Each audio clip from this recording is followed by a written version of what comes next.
Thank you, sir. Will the Minister explain to members what actions, if any, the States of Jersey Police are taking to encourage the victims of sexual abuse to come forward and place their trust in the police?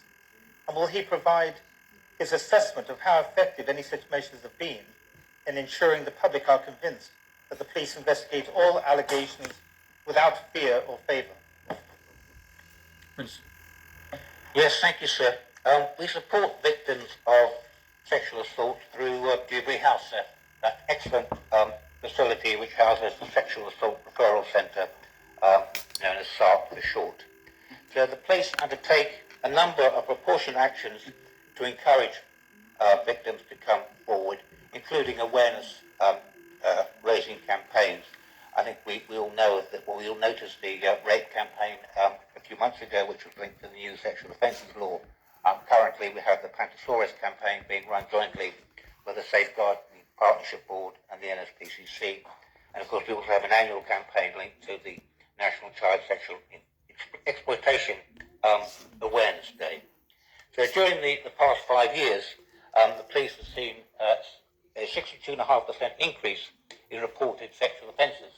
That's from 112 in 2014 to 182 in 2018. Now, that does not mean that there's been an increase or a significant increase in that type of offence, because it is a type of offence which remains unreported. So the increase should actually be welcomed, because I believe it demonstrates that the public, and victims in particular, have increasing confidence in the police to investigate these allegations fairly, impartially, and robustly. Yes, sir.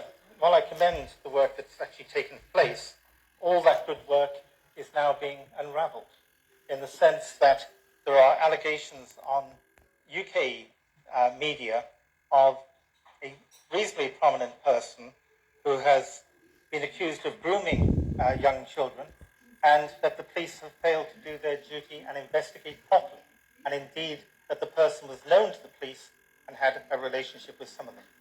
Will the Minister agree to, I know you're not Chief Minister yet, however, will the Minister order an independent investigation into these allegations, not including the Police Complaints Authority, which unfortunately is not very good at doing these things, or the Police Standards Department? Well done, Mike. It is shocking, in my view, that Deputy Higgins should base these sort of allegations on some comments made on social media. I mean, we all know that Deputy Higgins, when it comes to being a conspiracy theorist, is right up there at the very top. I invite him once again, sir, to get his facts from the people who actually know what's going on, not on Facebook, on Twitter, on Instagram, on Snapchat. Come and see me, sir. Come and see me, I say to Deputy Higgins. Come and see the police officers responsible for dealing with sexual offences, and get his facts right before he makes these sort of wide allegations, which are honestly offensive to the States of Jersey Police, suggesting they don't investigate things properly, because I know they do. And if he would take up my invitation, because I made invitations to the Deputy before to come and see things which go on at prison, for example, but so far he doesn't want to do that, because he might actually find out what is going on. Come and find out what's going on in the police, and stop making these allegations in public before you know your facts, sir.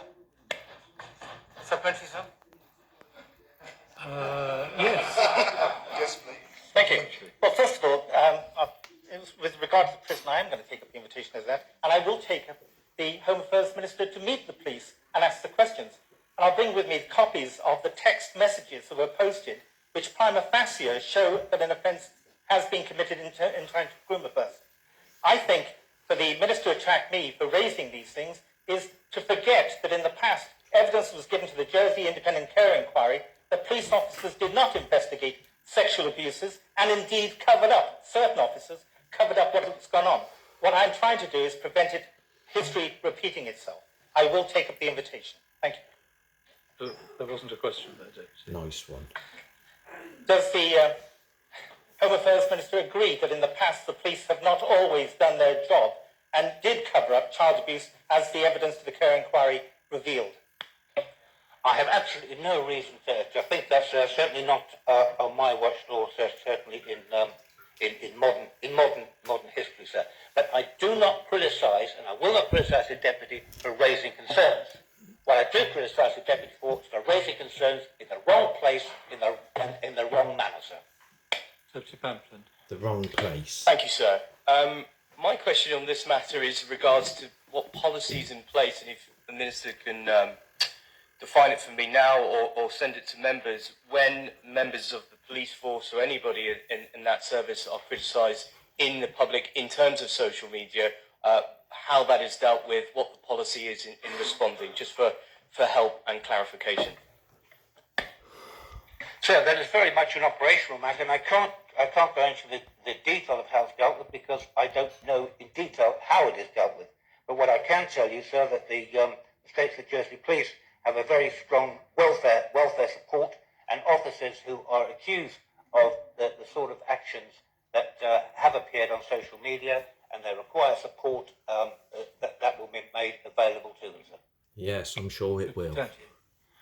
Does the Minister agree with me that the Deputy who asked this question is a long-standing member of the Assembly, as is the Minister, and that when it comes to putting children first and seeking to represent the survivors of child abuse, the questioner is head and shoulders above, stands head and shoulders with anyone else in this Assembly in terms of that representation, and that it is slightly beneath the Minister to suggest that the Deputy is a conspiracy theorist when all he's trying to do, and he's heard lots of stories from individuals, I'm sure not just on Facebook and social media, but face to face, and he's sat through a committee of inquiry which has recommended that we all do our part to restore faith in all of our authorities in the island. So would the Minister actually congratulate the Deputy in putting forward these questions and work constructively with him in future? I doubt it. I agree, sir, that the Deputy is a long-standing member of the Assembly. Very well. Final supplementary. Does the Home Affairs Minister feel that his answer is reassuring to all those who have suffered sexual abuse in the island, that they're going to get a sympathetic hearing from ministers and from the police? Absolutely, sir. I think the figures speak for themselves. As I said in my answer, we are seeing more sexual assault crimes being reported. We're seeing more sexual crimes being dealt with in the courts. I think that shows an increasing confidence in the way the state police deal with these issues and how the courts deal with these issues. The confidence in the island in these issues is being greatly appreciated. It's growing and improving. And so, as I said before, I do not criticise the Deputy for raising these questions. I do criticise him for the manner in which they are being raised, sir. You want it in secret. Come to question 8, which Deputy Southern will ask of the Minister for Social Security. Thank you, sir.